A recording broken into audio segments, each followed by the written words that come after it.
Good evening, everyone. Oh, so glad to have everyone here tonight for a TrueFire Live. This is a pretty exciting TrueFire Live teaching segment with Matthew Lee, who is going to be talking about a lot of cool soloing things, but soloing over cage. So how do you go about doing that?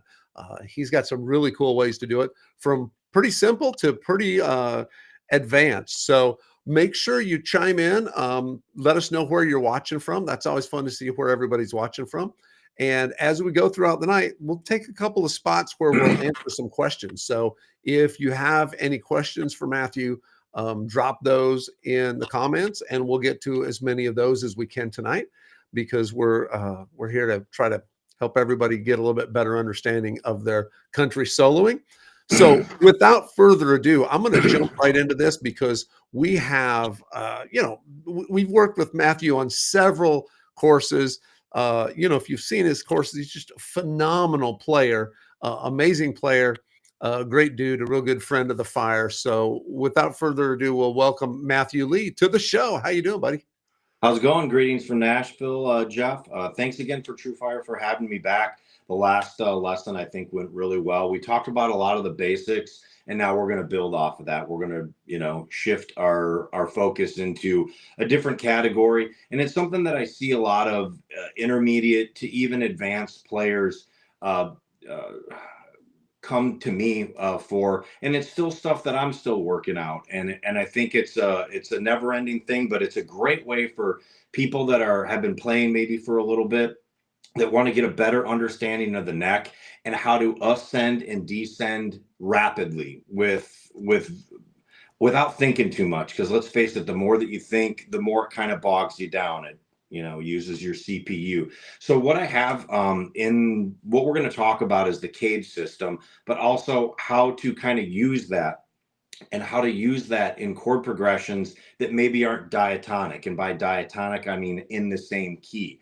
So with that, obviously you can just rip your scales and all that. But if chords start to come in that aren't in the key, then people start to think, well, what can I do? And I'm here to offer some suggestions.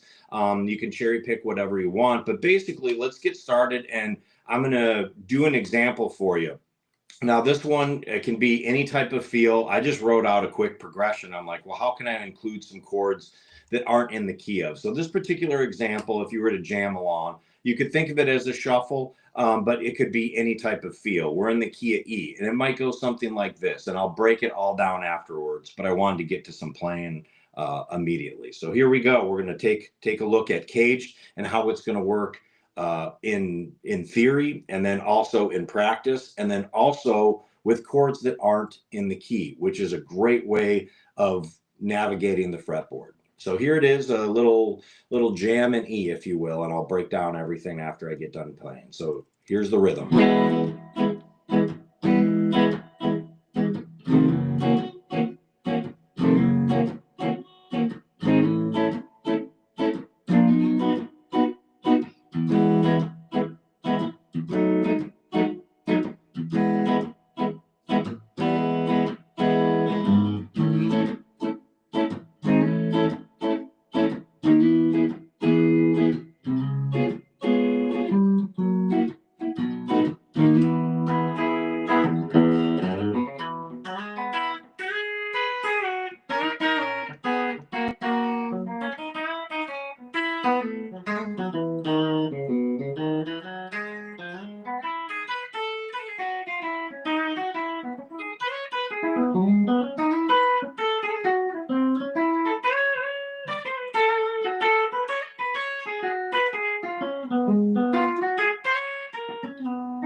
So what's going on there? What are the chords going on? How did you approach that? How can you just improv at will? Some stuff was cool, some stuff was, all right. But I outlined the chords. That's what you should be doing as you're a soloist. And especially if you're given something new, for instance, in a session or you're on a gig and somebody says, hey, I know you don't know this tune, but here are the chords and just make up something. Well, that's when you really have to have some sort of tools to be able to guide you through what's going on. For this particular example, and you're going to see this a lot in like Willie Nelson music. Ray Price has a lot of shuffles with this 2 major chord, and then I even threw in a 6 major chord. These are chords that are not diatonic or in the key of. Keep in mind we're in the key of E. The proper chords diatonically are E, F sharp minor, G sharp minor, A, B, C minor, okay, and a D half diminished chord, or D sharp, excuse me, and then you go back to E. So what's happening is right off the get-go, you play E for 2 measures, and then you go into F sharp. Okay, how do we approach that? So catalog that, and then also at the back half, I threw in just a 1-6-2-5, which would be.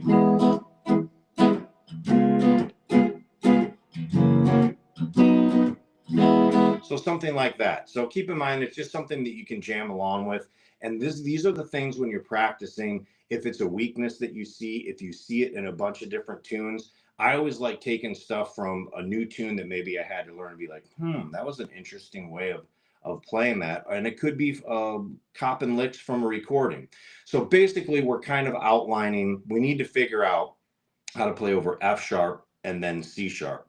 How do we do that? Here's one way, is using the cage system. What is the cage system?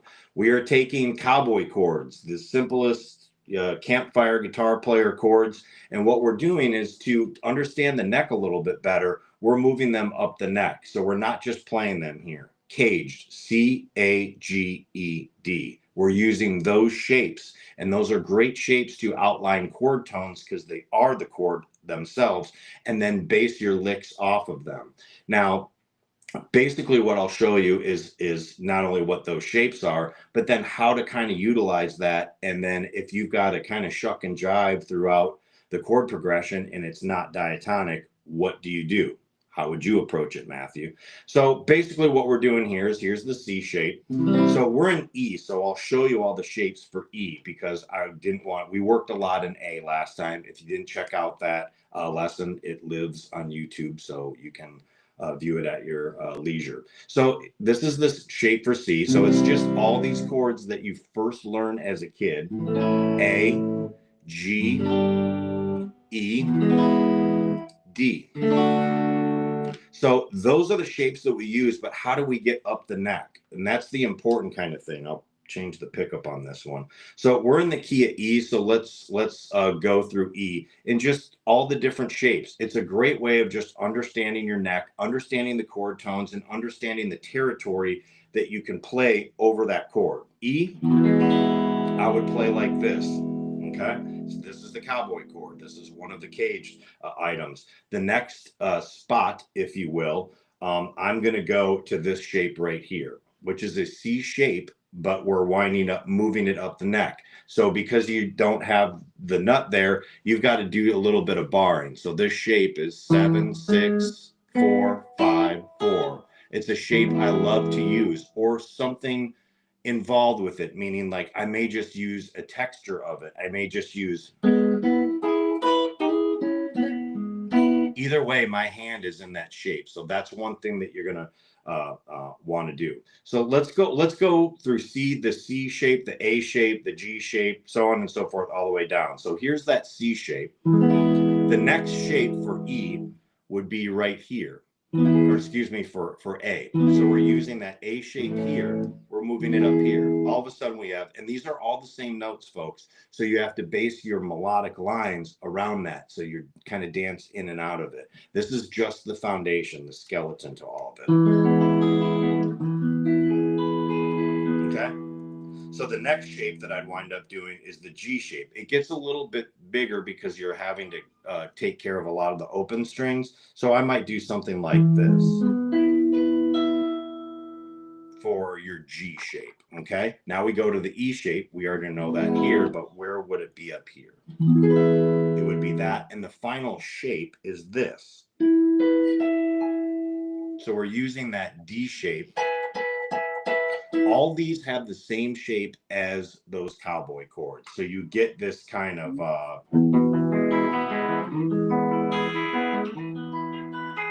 and I might simplify the G one because it's so big. So I might do something like this.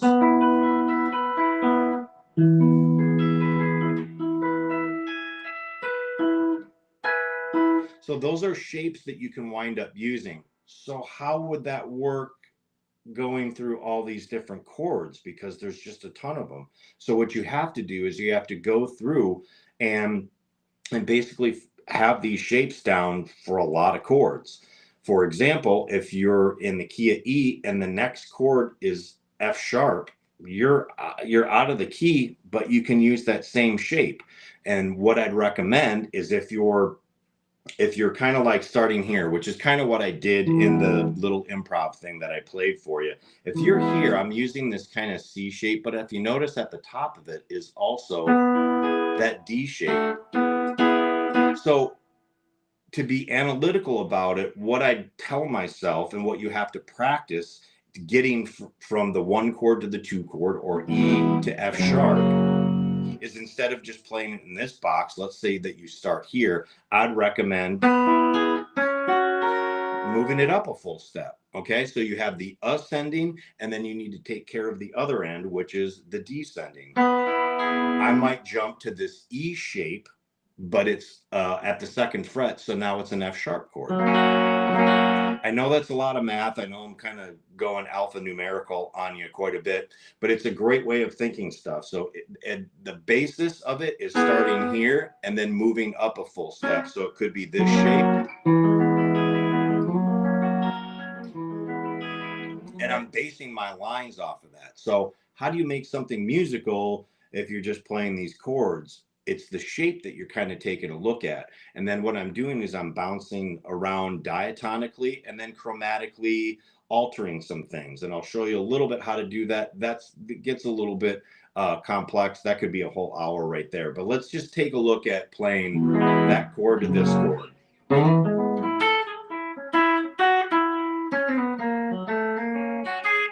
Did you see that shape right there? This is a huge, the more that I kind of looked at this and kind of prepared a little bit for this, I was just like, wow, that's a huge part of my playing. So what I'm doing is this shape, and I'm kind of working my way down to this shape, okay?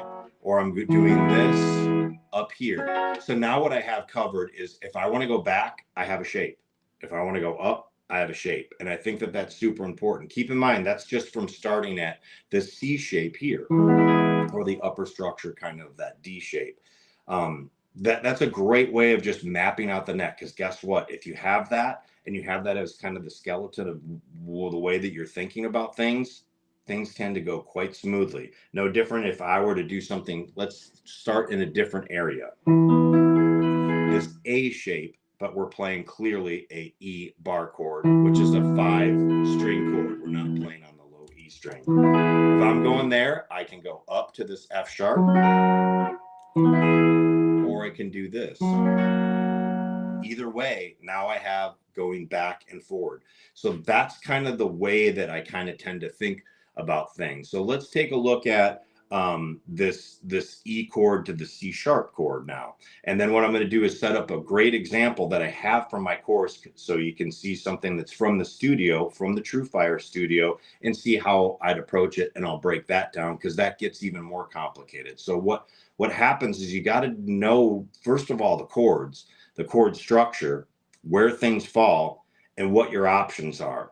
And then you can kind of plot around. So in the beginning, you don't just show up to a gig and say, I don't know this progression. I don't know what's going on, but by golly, I'm going to solo. I don't know about you, but I can't do that. So what I have to do is practice and play over a bunch of tunes and play over backing tracks and hash it all the mistakes in the privacy of this music room. So this example right here, let's just do a stock example. Let's do this one here. So we're at E. Now we're going down to C sharp 7. So we've got to do something different. But if you notice, even just based on the chord shapes,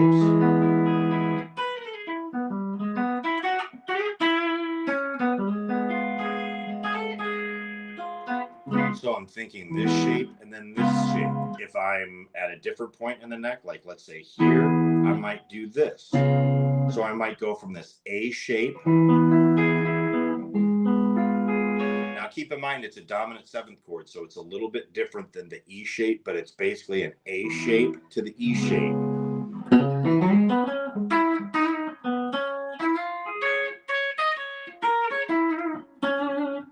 And the number one thing also to pay attention to is just try to, when you play through the progression, you should be able to hear the progression without the chords. And that's why I chose that as an example.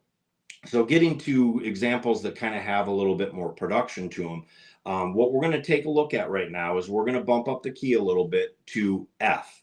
And in this Americana style shuffle that I created for TrueFire, it's in one of my courses. It's in the Honky Tonk Lead Edition. Is basically I took just like a soft train beat and I created a progression. So what you're going to hear is different ways to play over it and kind of fragment those so much. In the beginning, folks, do it as simple as possible, meaning outline those chords as simple as you can, meaning like just so you know what you're doing and you can recognize those shapes. As you get more and more involved, you can hide them a little bit. And that's what the great players are able to do is they're creating musical lines using those shapes and coming up with great lines. You're like, how are they coming up with that? This is a fundamental component to it, is that C, A, G, E, D type shapes, and they're basing different licks off of it. And it's also great for chords that aren't in the key of. For example, this next example has a little bit of a almost on the road again type vibe where it's an F chord. And what I'm getting at is this next chord. You're already out of the key. So once again, the second chord in your song is different. How do I approach that? It's the leading kind of chord into the D minor chord, which is next. Then it's B flat. And then it does a Beatles kind of thing, if you will, is B flat to B flat minor. So you get this major minor thing going on, which happens a lot in jazz. So you can see how I approach that there. We'll talk a little bit about it. And then the back half of this is the same. Then you go to G minor, then your F to C. So the beginning of 8 bars kind of has most of what's going on. But if those chords aren't in the key, you have to be able to play over them. How do you do that? One way of doing that is using this cage concept and then kind of dancing around those shapes where you can create really nice musical lines. Shane, if that's queued up, can we do the Americana shuffle in the key of F for the Honky Tonk Lead Edition?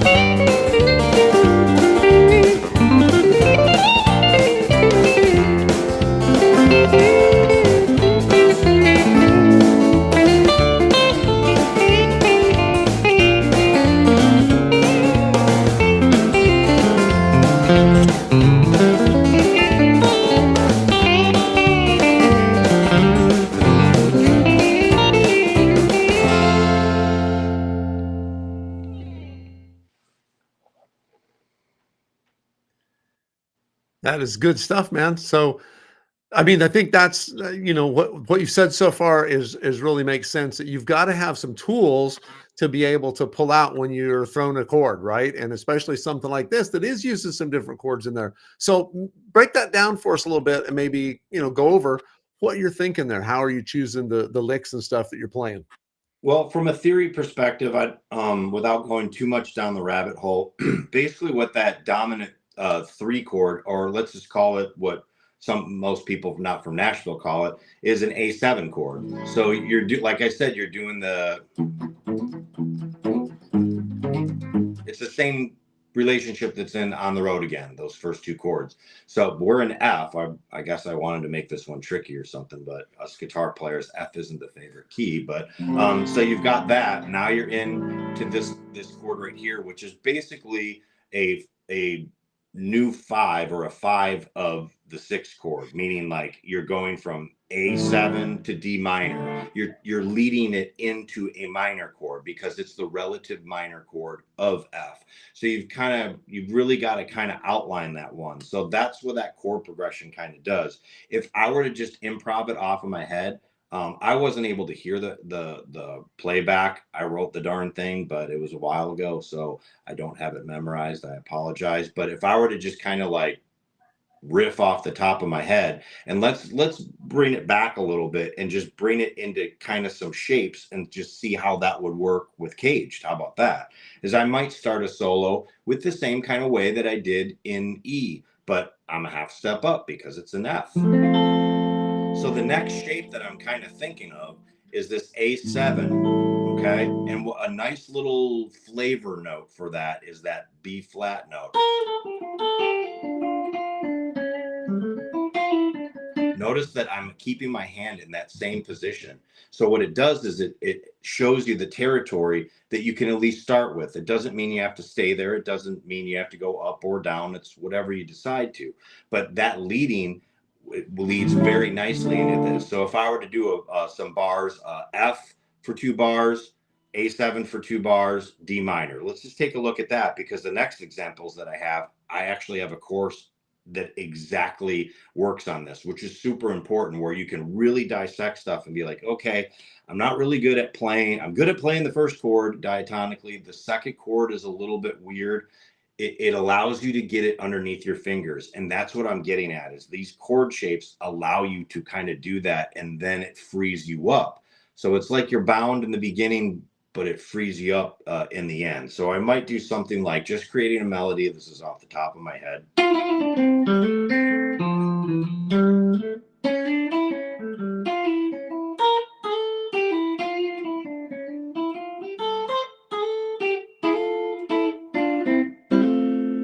That was F, then the 3 chord, A7, D minor, or the 6 chord, and back to F.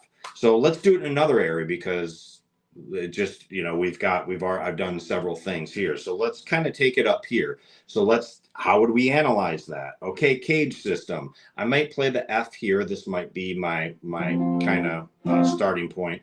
I actually check that. I might change it to something like this, where you can kind of take this component of the G shape, which would be like this, but none of us guitar players really want to play that. It's not comfortable for me. But what I do is I would put F in first inversion, so you get this. The ironic thing is that F in first inversion has an A in the base of it. So literally you're doing this.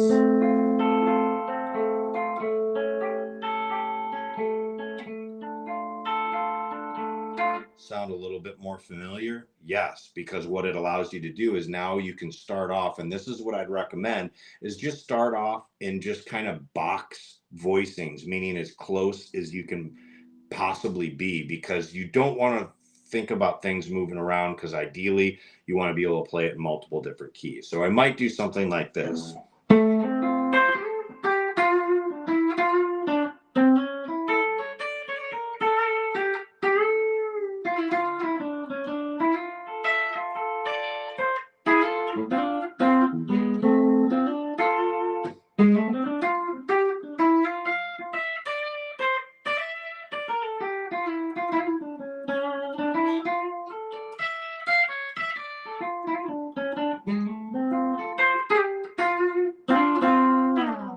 Simple but effective.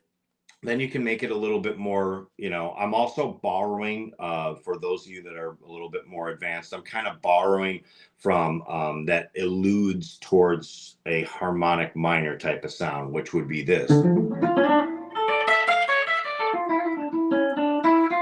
very very exotic sounding, but it works really good if you're playing over that A7 to D minor, because then you're just playing D minor harmonic minor there. You get this.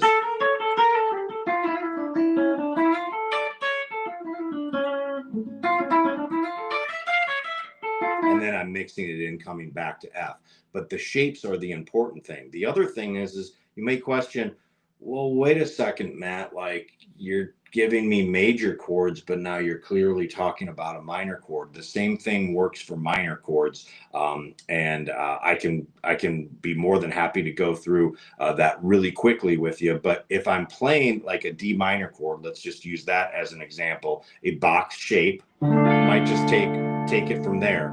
Then I'm kind of thinking this, which is another just bar chord that you wind up having. But in between there, I might have something like this, which is 15, 14, 15, 13. So you're using these shapes, and that also allows you to go up. So it works well for minor chords as well. And that allows you to kind of work your way,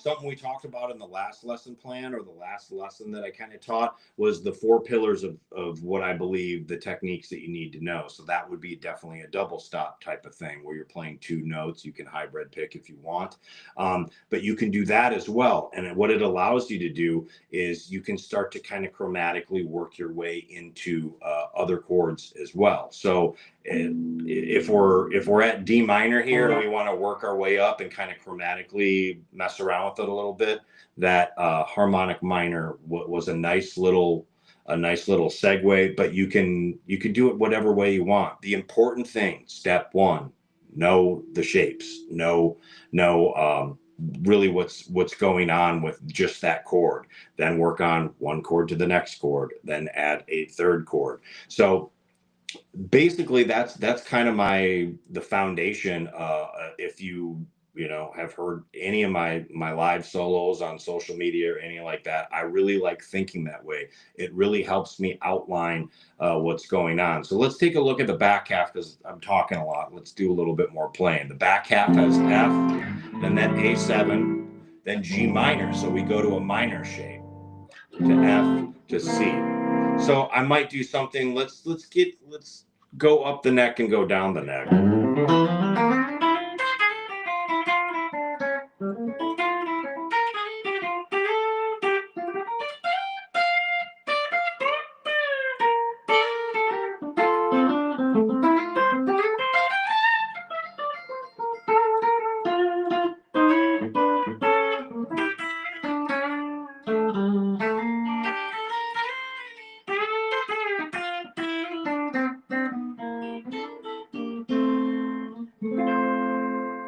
And the one thing that I'm kind of known for is doing a lot of chordal type things.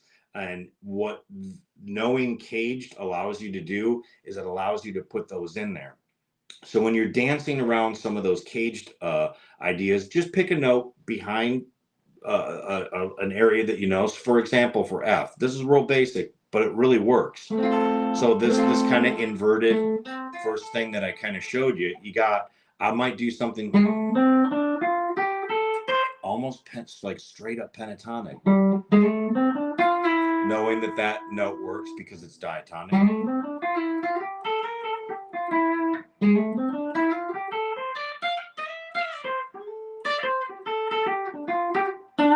So you can see how now it's starting to join with certain scales, and then also understanding just the shapes of them. And the best way to do it is just experiment and play around with it. The shape is the most important thing. So what you thinking, Jeff? Hey man, I think that's awesome information. Got a couple questions. So if anybody has any questions, drop them in the chat.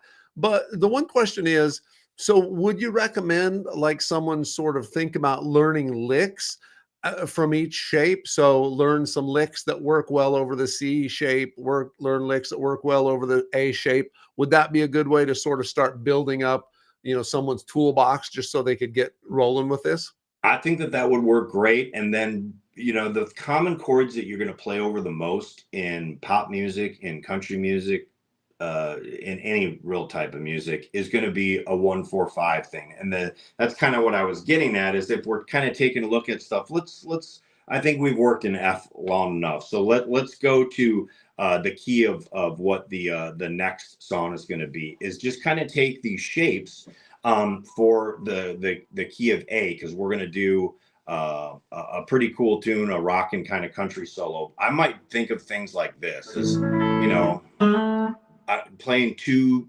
notes per string or one note, like kind of outlining. Okay, there's my A or A dominant 7, because in country we tend to like, we talked about this last time, but we like to make things a little bit more complicated, get a little bit more tension in that dominant 7th. But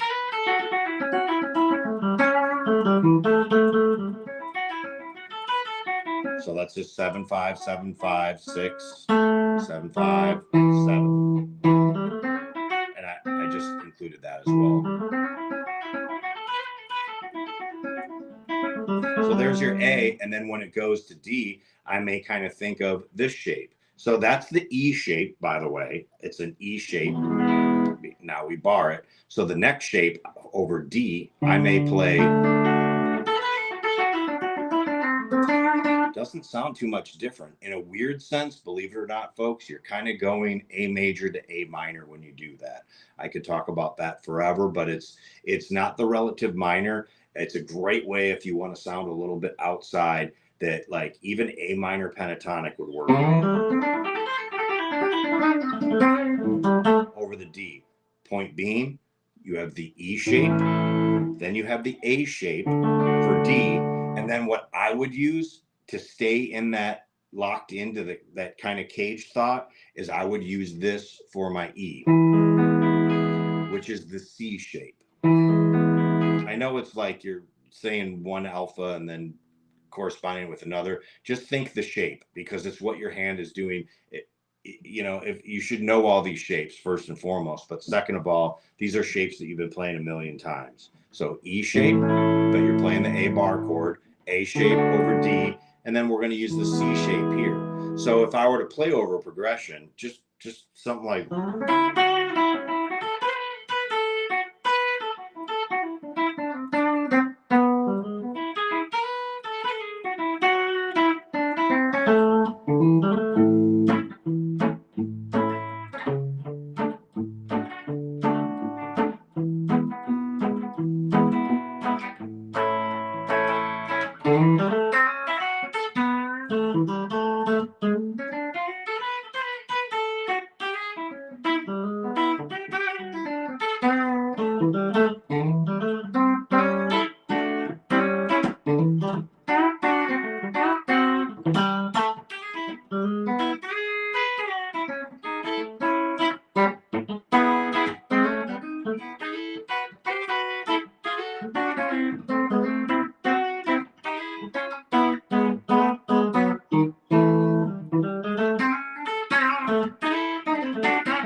So what I did is I started off very simple and that kind of boxy, real, you know, meat and potatoes type of thing. Then I started adding an element that's really cool. So you can take chromaticism and work your way into certain chords. For example, this is a really cool one.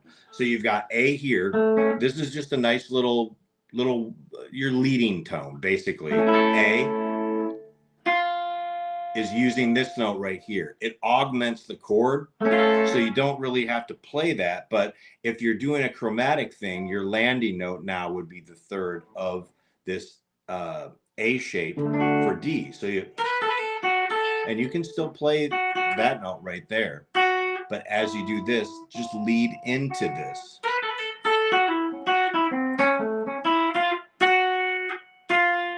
So you get that type of sound.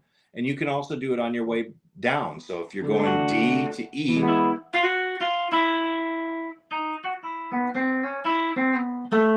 all all I'm kind of doing is now starting to add a little bit of chromaticism. If you're an A and you're starting from a lower register and you want to work your way up, we did a lick very similar to this last time where it's, and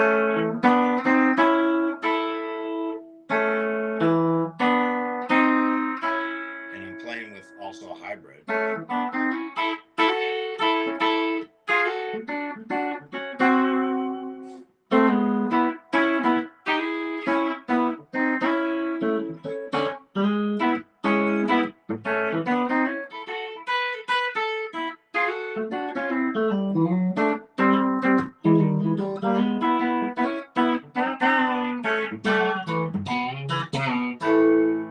So what I was doing there is now I was using the technique from the last lesson, which is double stops, and now using caged as well. I was using it the entire time, but we didn't really talk about it. So that's how you start to take one lesson and then add another one and create more complexity. Your complexity is going to come with your nuance, ghosting notes, how you approach certain things, how you tend to add different flavorings, different spicings to the way that you're kind of doing that with your chord progression. That's just one example. Now we're in the key of A for the next thing, and that's going to be a rock and country solo. That's from the my country soloing blueprints.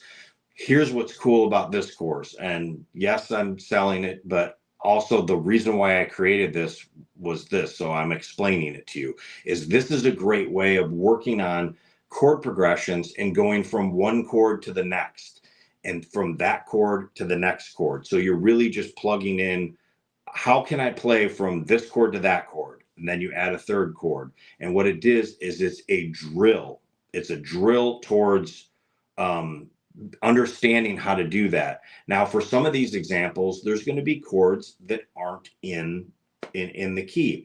We can roll that rock and country solo, and we'll go through that just a little bit. And then I've got another example for you, and I want to talk about maybe some ways to take a look at some tunes, to actively seek looking out tunes that actually have a lot of this stuff built into it, and we're going to go over that. So let's go ahead and roll that rockin' country solo.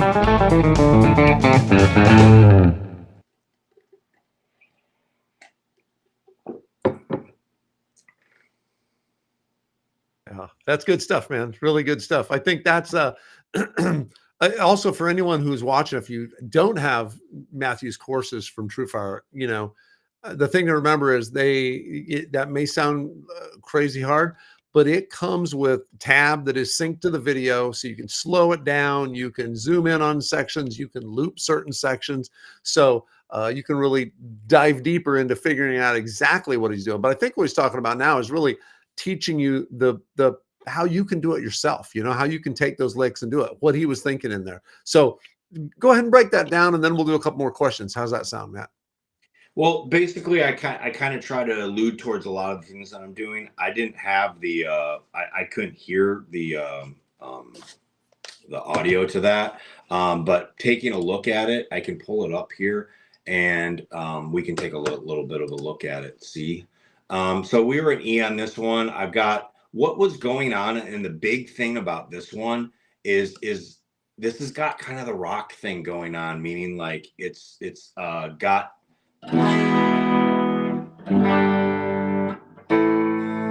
So you're kind of having to approach those chords because they're not really in the same key. It's a thing that happens a lot in rock. So that's kind of why I wanted to do that. If you take a look at just some of the different examples that are in there, you're outlining certain things like that.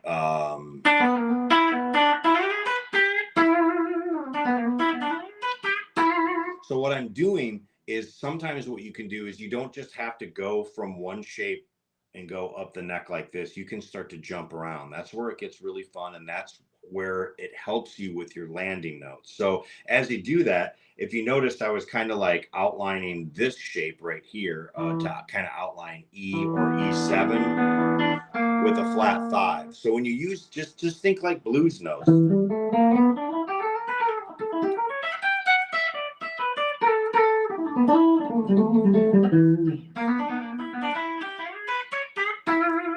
I just added a little note like that, like, and then some bends. So you're gonna get, what you can wind up doing is I'm using a little bit of that caged, I'm just parceling it out. And that's kind of why when I did that example there, which obviously was in the key of E, not really A. That's a different example. But basically kind of what I'm thinking of is I'm breaking that up now. So I'm sectioning it off. So for example, like if we were to take a look at E, I might think of the E starting point is here. Then for G, maybe this. And here's the other thing. You don't have to do full bore all 6 strings. I really like dividing stuff into 2, 3, and 4 strings. So you get this. So for E, I might do.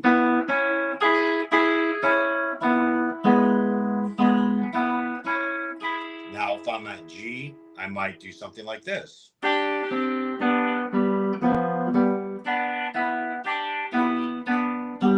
Just thinking that way. And then if I'm an A, now, if you notice, I can go backwards into this A right here, or I can do that as well. So basically those shapes are kind of outlining stuff. And as you start to strip it away, you know, you can come up with just endless amounts of lines. So like if we were to take those 3 chords, even though this isn't the same feel, and I'm not going to play exactly what was on the recording, as that was years ago that I wrote that, I might think about it like this. And so we're going to do this, and let's make it a little bit, let's make them have different shapes. So let's do this.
So I tried to do that in just different areas, but all the while thinking of those shapes, because those shapes outline the skeleton of what's going on. Phrase wise, yes, I could have been better. And you can you can go way more in depth. I'm just trying to like keep it a little bit simple so you can kind of hear this.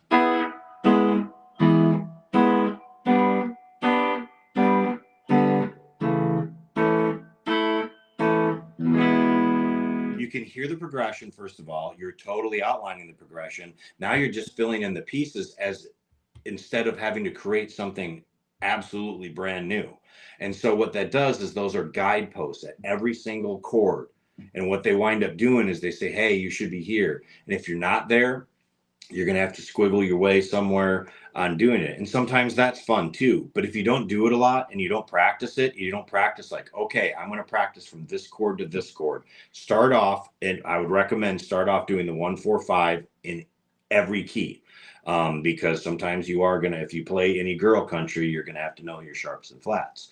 Or you can make it applicable to the keys that you find yourself playing so much all the time. Meaning like, hey man, like I just can't really play that good in D. Well, guess what? Start with your weak point and start working on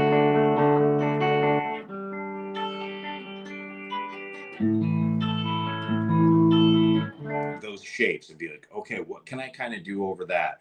This takes out a little bit of just thinking about scales and constantly have to go over those. Now what you're doing is you're mapping out these 3-note chords all over the neck with shapes. I like to learn in shapes. Some people are good with it, some people aren't, but I think it's a great way to have guideposts at every turn to help you manage chord progressions, especially ones that aren't in the key. Yes, Jeff? Yeah, man, that's good stuff. We've got some questions rolling in, so let's do a couple questions. I know we're going to eventually run out of time here, so I want to be aware of the fact that folks got some questions and some really good ones. The first one is related to right hand. So, how do you decide when to just use a pick or use hybrid picking? Do you have a way to do that? Is it a feel thing, or when are you using hybrid picking, or when are you just flat picking?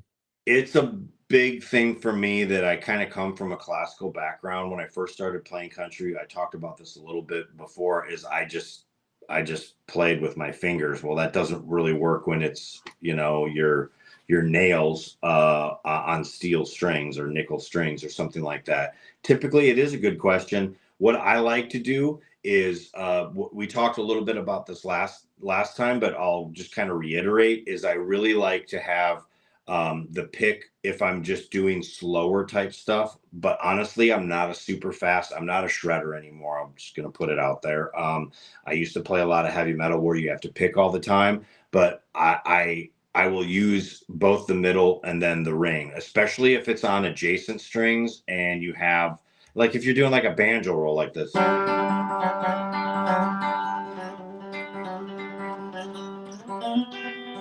like the beginning of Ramblin' Fever. I'll play it slower. So you can kind of see it's the pick, and if it's a faster line, I may have a little bit of the pick going on, but like all those cascading, all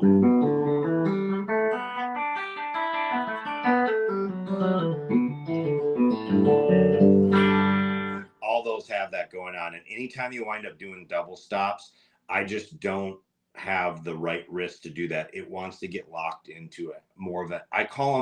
I'm a handsy guitar player. I'm handsy with the right hand. That doesn't mean you have to do it that way. If you like old school country, by the way, they didn't do a lot of the hybrid. So there are all sorts of different genres that you can choose to do. It takes me a while to get ramped up on doing flat picking, but that's also a great exercise. And here's the other thing. Here's a good way of describing it, is when you have a nail like this, it gets caught underneath. I play these like the Flows by Dunlop, and so you don't have a lot of real estate, so that nail will kind of, especially if it gets longer, it will start to hit on the strings.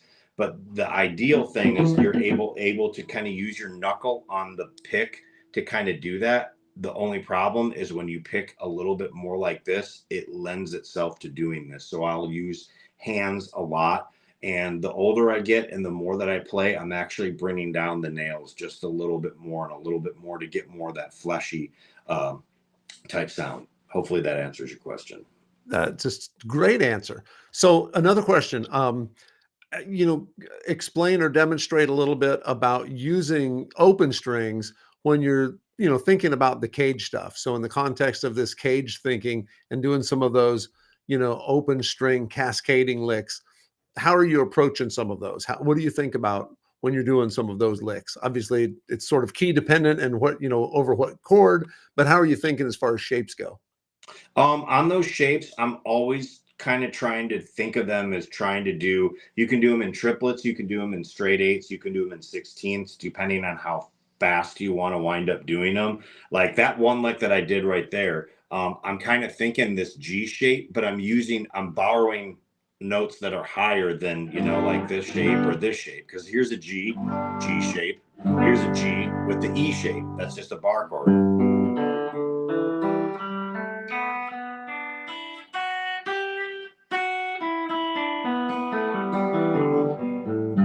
The key to the open string licks would be basically letting those notes bleed into each other. So you're getting this, whatever it may be. Like for A, I might do something like And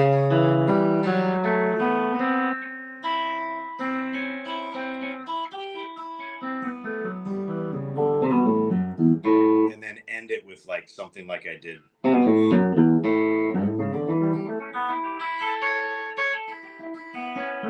If you notice, I'm keeping I try to keep it simple, because if you start including a lot of your pinky in it, it can get a little bit tricky, but you know, you still.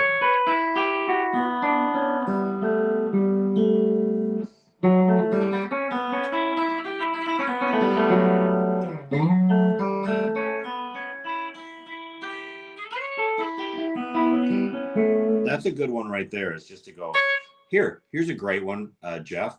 Is let's take the cage shaped of A up here in the C shape.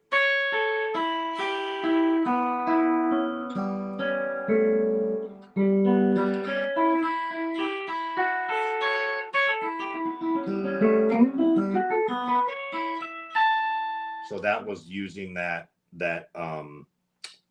A shape just in first inversion. So you start to kind of think that way. Well, that can work in G.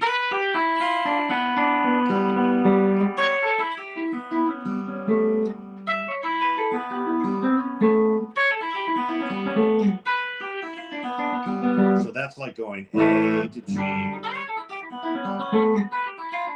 And actually the one in F is really cool too.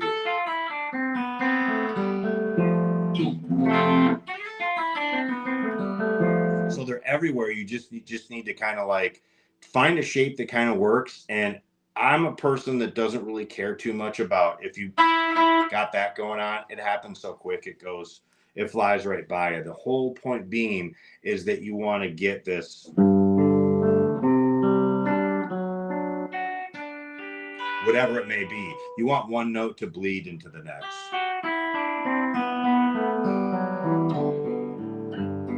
Notice like I'm real popped out. I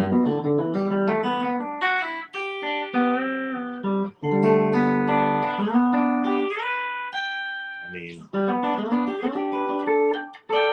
that's all straight up caged right there. I do that all the time, probably too much. Never too much. It sounds great, man. So let's do a couple more questions. I know we're up against time here, but a good question about, any tips on how to make melodic licks, like Merle Haggard's Working Man. What would you suggest for someone that wanted to kind of play something like that? On something like that, a little trick that I alluded towards in the beginning. Well, first and foremost, just kind of listen to the way that they phrase a melodic line in the vocal line. That clearly worked for the vocal line. But when you wind up coming up with stuff like that, and something that's a little bit different, like one thing that he did a lot, like you can always quote him, like, even if it's not, I mean, it's the Mama Tried lick, but, and that one right there in A. So the cool thing, he's actually going from a C sharp to a B to ending on a G. So he's kind of outlining the flat 7. That always works right there, is kind of coming up with that. Here's a cool little tip, and this, I'm saving this to the end because I think it's actually really cool, is actually take an E minor chord over the A chord, over the, so you're doing this, but you're thinking this. It's just got built-in cool voicings. Don't even worry about the notes. Like seriously, like you can do something like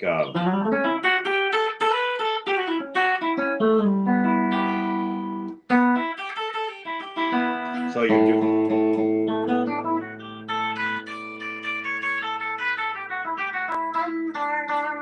and if you want to make them more melodic, make them sing. So you don't have to do blistering fast stuff, but like play an E minor, like, I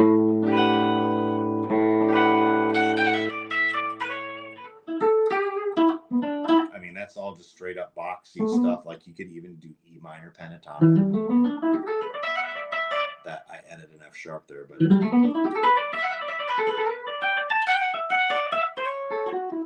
then resolve it to your A. So you get this. You get that type of sound.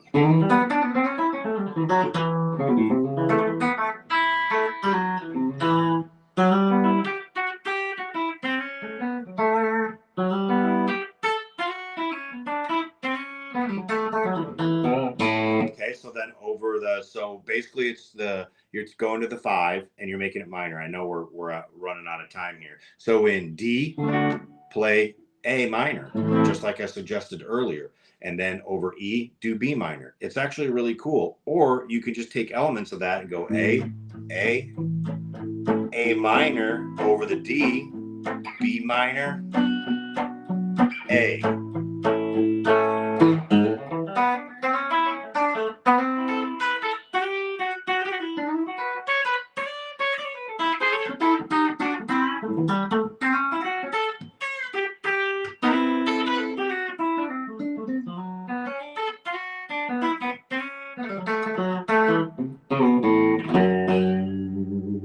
So those are some ideas that I tend to like to think about too. On top of taking the cage system and then manipulating it, doing them in little snippets, and then chromatically figuring out, hey, what's a cool way? Do I want to go up or down to this next chord, and then do the same thing? There's plotting, there's practicing, there's millions of mistakes that you need to do in the comfort and privacy of your own home, and then you go out and then showcase your stuff.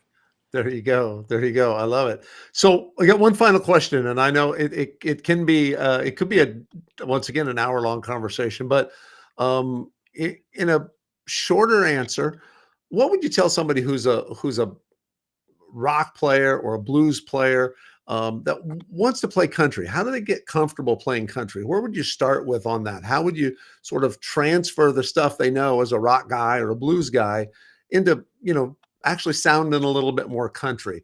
Where would be a good place to start?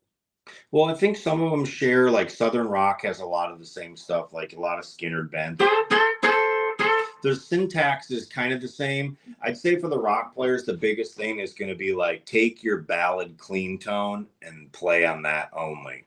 Don't play with a lot of distortion, because that hides typically a lot of mistakes. I don't want to say mistakes. I guess I should say you have to clean up your playing to play clean, because there isn't anywhere to hide. I would say practice on playing clean tone, that is. And then also just do a lot of listening to players, because a lot of it's just the way think about the way Americans talk. We all say English, but if you go to Baltimore, they're going to talk differently than people from Alabama, and differently from people from New York. And I'm from Wisconsin. That's a little bit different there too. So the dialect, that's all you're doing. Is you don't have to like change everything that you do, maybe slightly on tone. And then on top of it, I'd really take a look at understanding. I mean, blues people, we're from the same tree and the same trunk just about. So it's not that far off. It's the way things are kind of phrased. And the big thing that country players do a lot, at least the modern players, is they do a lot of that hybrid playing. So you just work on like playing, like those 2-note things. And then we tend to bend a little bit differently, like maybe a pedal steel player would.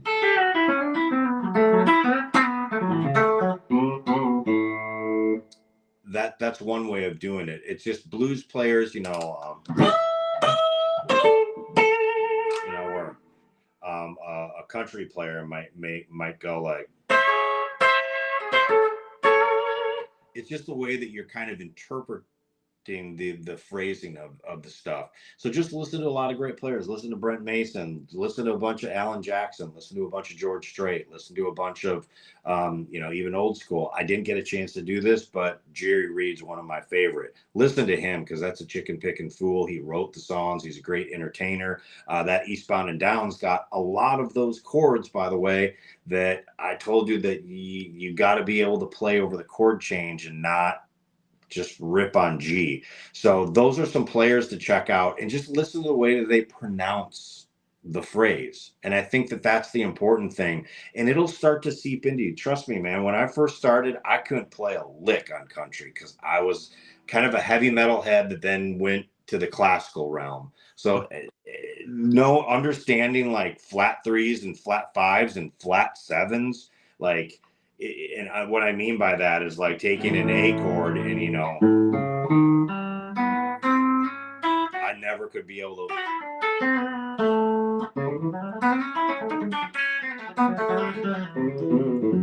It's just the way it's kind of sometimes the in-between notes too, and it's double stops as well with the hybrid. So work on some of the things that you're like, just pick one thing and work on it for a couple weeks. Don't be reasonable with yourself. Life gets in the way of learning guitar, especially when you have a real job, a family, lots of other stuff.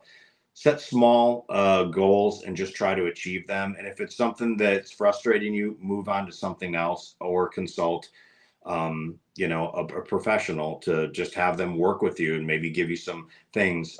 Some people aren't that great at just like exercises till the cows come home. So give them something that's more practical, or work on things that are more practical to you, where you can get that level of happiness that you're seeking to achieve. Nice. That's a great answer. And yes, and another great way to hone your country chops is to go check out Matthew's courses at TrueFire. For sure. He's got some great stuff there. So go to the link that's below the video. Check out all of his courses, some amazing courses on, you know, rhythm stuff, lead stuff, being able to sort of blueprint your solos, the country blueprint, you know, it's a great idea of how to look at it. But man, Matt, thanks so much for being here tonight. Again, as always, we have a great crowd, great questions, a great bunch of people here, and I know they really appreciate all the info you share.